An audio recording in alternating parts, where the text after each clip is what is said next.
Selamat malam, salam sejahtera. Berita yang baru kita terima amat menggemparkan seluruh Malaysia. Pemerhati politik sangat tergempar. Adakah malam ini Ismail Sabri Yaakob akan membubarkan parlimen?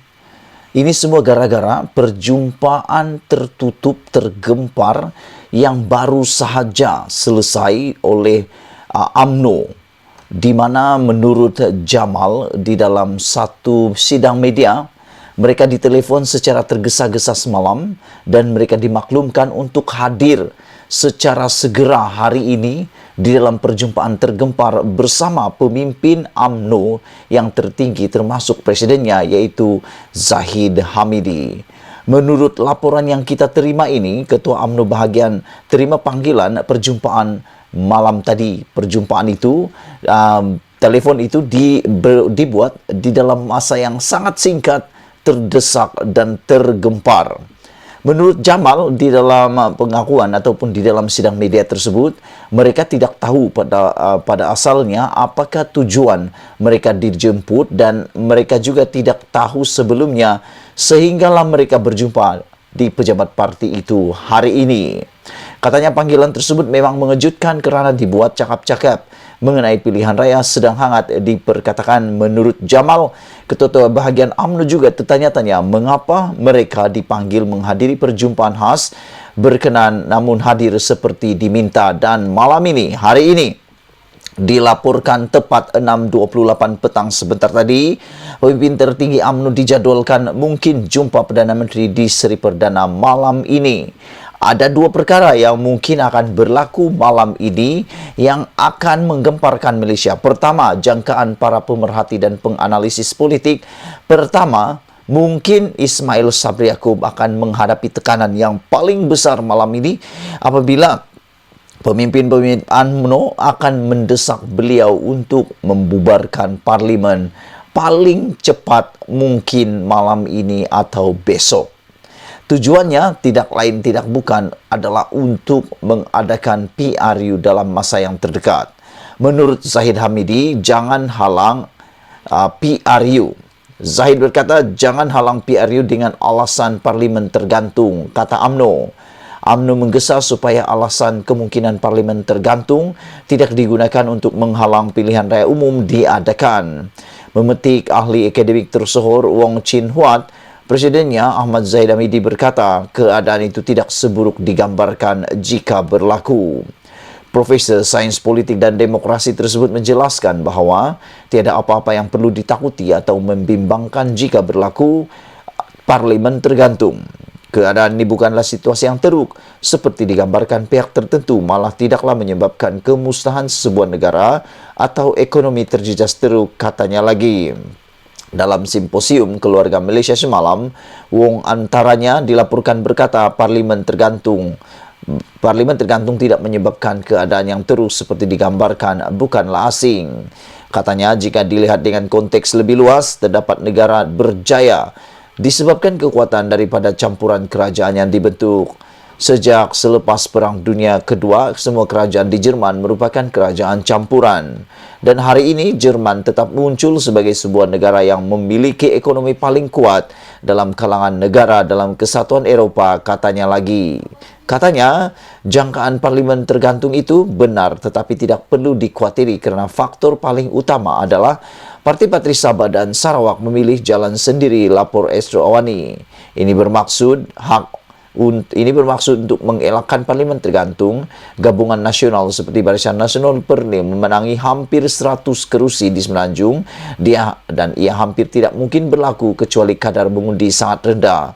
Kalau kadar mengundi sangat rendah, keabsahan kerajaan pula akan dipertikaikan, katanya lagi. Paling menarik, pemimpin UMNO, tertinggi UMNO jumpa Perdana Menteri di Seri Perdana malam ini. Pemimpin tertinggi UMNO dijangka akan mengadakan pertemuan dengan Perdana Menteri Ismail Sabri Yaakob di Seri Perdana Putrajaya malam ini. Menurut sumber dalaman UMNO, pertemuan itu dibuat selepas Perdana Menteri yang juga Ketua UMNO Bera tidak hadir pada pertemuan tergempar di Ibu Pejabat UMNO di Kuala Lumpur hari ini. Malam ini dijangka pemimpin tertinggi UMNO termasuk 5 tertinggi akan mengadakan pertemuan dengan Perdana Menteri di kediaman rasmi. Ia susulan ketiadaan Perdana Menteri dalam pertemuan tergempar Ketua UMNO bahagian bersama pucuk pimpinan parti itu hari ini. Pada pertemuan yang berlangsung hari ini, majoriti Ketua UMNO bahagian bersetuju supaya PRU ke-14 diadakan secepat mungkin, katanya kepada Malaysia Kini.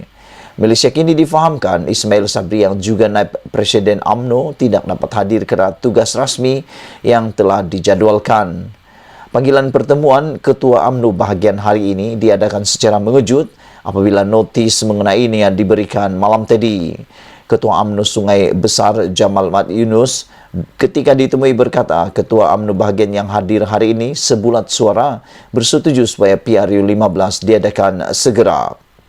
Sementara itu, sumber pejabat Perdana Menteri PMO ketika dihubungi Malaysia Kini memaklumkan pertemuan dengan pemimpin tertinggi UMNO masih tiada dalam jadual Ismail Sabri.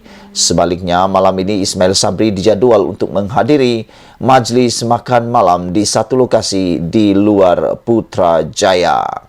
Itulah dia isu yang paling hangat di Malaysia ketika ini apabila pemimpin tertinggi UMNO mungkin jumpa Perdana Menteri di Seri Perdana malam ini. Beberapa perkara yang mungkin diramalkan akan berlaku. Yang pertama, paling biasa adalah Ismail Sabri Yaakob mungkin akan lebih didesak untuk membubarkan parlimen supaya PRU segera diadakan. Ini adalah perkara yang biasa, tetapi perkara yang luar biasa adalah mungkin sekiranya Ismail Sabri Yaakob masih berdegil, tidak mahu membubarkan parlimen dan tidak mahu mengadakan PRU dalam masa yang terdekat, maka adakah UMNO akan menarik sokongan kepada Ismail Sabri Yaakob sendiri? Kerana ada rekod UMNO menarik sokongan terhadap kepimpinan di Putrajaya apabila menyebabkan Muhyiddin terpaksa letak jawatan kerana telah kehilangan sokongan daripada UMNO pada pemerintahan beliau sebelum ini. Tidak mustahil UMNO melalui kepimpinannya akan menarik sokongan terhadap Ismail Sabri Yaakob, dan sekiranya mereka menarik sokongan daripada Ismail Sabri Yaakob, ini akan memaksa dua pilihan kepada Ismail Sabri Yaakob. Sama ada beliau akan meletak jawatan seperti Muhyiddin Yassin ataupun beliau tidak akan memilih langkah seperti Muhyiddin Yassin, iaitu letak jawatan, tetapi beliau akan memohon perkenan daripada Yang di-Pertuan Agong untuk membubarkan parlimen kerana beliau sudah kehilangan mandat. Atau paling senang, tanpa sokongan daripada UMNO, beliau akan membuat satu undian, undi tidak percaya di parlimen secara dengan segera. Aku fikir kalau Ismail Sabri Yaakob membuat undi tidak percaya di parlimen, beliau tidak masalah untuk menang kerana semua pembangkang akan memilih untuk menyokong Ismail Sabri Yaakob. Malaysia kita punya, kita juga sama-sama cintai Malaysiaku. Kita jumpa lagi. Bye-bye.